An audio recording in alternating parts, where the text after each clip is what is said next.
Hi, fifth grade. I'm sorry you weren't able to open the link yesterday. So I'm going to read you chapter 2 right now, and then later on today, you will get chapter 3. So you get both in one day. In chapter 1 of Out of My Mind, we learned about Melody. Melody is our main character, and she's unable to walk, she's unable to talk, and we learned that she has all these thoughts and words inside her head that she's not able to communicate with anyone. So today in chapter 2, we're going to learn a little more about Melody. We're going to learn what people see when they physically look at her, so her physical features, and then some of her emotional features, how she interprets different ideas, what she sees and feels when she hears music, what she feels when she's eating. So here is chapter 2. I can't talk, I can't walk, I can't feed myself or take myself to the bathroom. Big bummer. My arms and hands are pretty stiff, but I can mash the buttons on the TV remote and move my wheelchair with the help of knobs that I can grab on the wheels.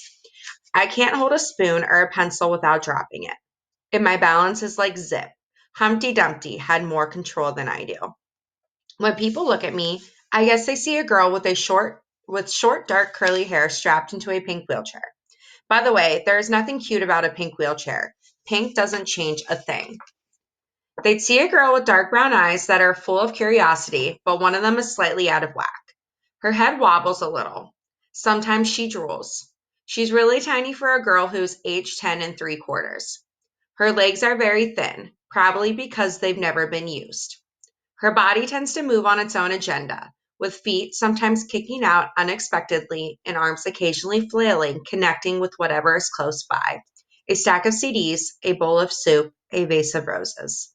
Not a whole lot of control there. After folks got finished making a list of my problems, they might take time to notice I have a fairly nice smile and deep dimples. I think my dimples are cool. I wear tiny gold earrings. Sometimes people never even ask my name, like it's not important or something. It is. My name is Melody. I can remember way back to when I was really, really young. Of course, it's hard to separate real memories from the videos of me that Dad took on his camcorder. I've watched those things a million times. Mom bringing me home from the hospital, her face showing smiles, but her eyes squinted with worry. Melody tucked into a tiny baby bathtub. My arms and legs looked so skinny. I didn't splash or kick. Melody propped with blankets on the living room sofa, a look of contentment on my face. I never cried much when I was a baby. Mom swears it's true. Mom massaging me with lotion after a bath. I can still smell the lavender, then wrapping me in a fluffy towel with a little hood built into one corner. Dad took videos of me getting fed, getting changed, and even me sleeping. As I got older, I guess he was waiting for me to turn over and sit up and walk. I never did, but I did absorb everything. I began to recognize noises, smells, and tastes. The whump and whoosh of the furnace coming alive each morning. The tangy odor of heated dust as the house warmed up. The feel of a sneeze in the back of my throat. And music. Songs floated through me and stayed. Lullabies, mixed with the soft smells of bedtime, slept with me. Harmonies made me smile. It's like I've always had a painted musical soundtrack playing background to my life. I can almost hear colors and smell images when music is played. Mom loves classical. Big, booming Beethoven symphonies blast from her CD all day long. Those pieces always seem to be bright blue as I listen, and they smell like fresh paint.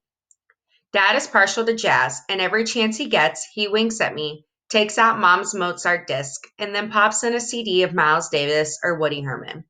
Jazz to me sounds brown and tan, and it smells like wet dirt. Music drives Mom crazy, which is probably why Dad puts it on. Jazz makes me itch, she says with a frown as Dad's music explodes into the kitchen. Dad goes to her, gently scratches her arms and back, and then engulfs her in a hug.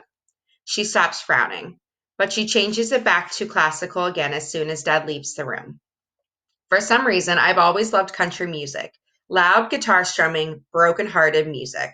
Country is lemons, not sour, but sugar sweet and tangy. Lemon cake icing cool, fresh lemonade. Lemon, lemon, lemon. Love it.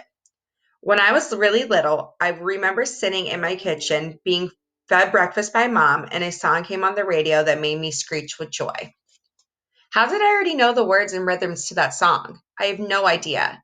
It must have seeped into my memory somehow, maybe from a radio or a TV program.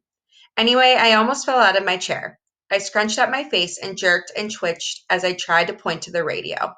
I wanted to hear the song again, but Mom just looked at me like I was nuts. How could she understand that I loved the song Ella Vera by the Oak Ridge Boys when I barely understood it myself? I had no way to explain how I could smell freshly sliced lemons and see citrus tone musical notes in my mind as it played. If I had a paintbrush, wow, what a painting that would be. But Mom just shook her head and kept on spooning applesauce into my mouth. There's so much my mother doesn't know. I suppose it's a good thing to be unable to forget anything, being able to keep every instant of my life crammed inside my head. But it's also very frustrating. Can't share any of it, and none of it ever goes away. I remember stupid stuff like the feel of a lump of oatmeal stuck on the roof of my mouth, or the taste of toothpaste not rinsed off my teeth. The smell of early morning coffee is a permanent memory mixed up with the smell of bacon in the background yakking of the morning news people. Mostly, though, I remember words. Very early, I figured out there were millions of words in the world. Everyone around me was able to bring them out with no effort. The salespeople on television, buy one, get two free for a limited time only.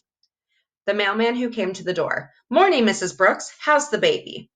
The choir at church, alleluia, alleluia, amen. The checkout clerk at the grocery store, thanks for shopping with us today. Everybody uses words to express themselves, except me, and I bet most people don't realize the real power of words, but I do. Thoughts need words. Words need a voice. I love the smell of my mother's hair after she washes it. I love the feel of the scratchy stubble on my father's face before he shaves, but I've never been able to tell him. So that was chapter 3. We learned some physical features of Melody. We learned that she is short, dark, curly hair. She's dark eyes, and she says one's a little bit out of whack. It's a little bit different than the other.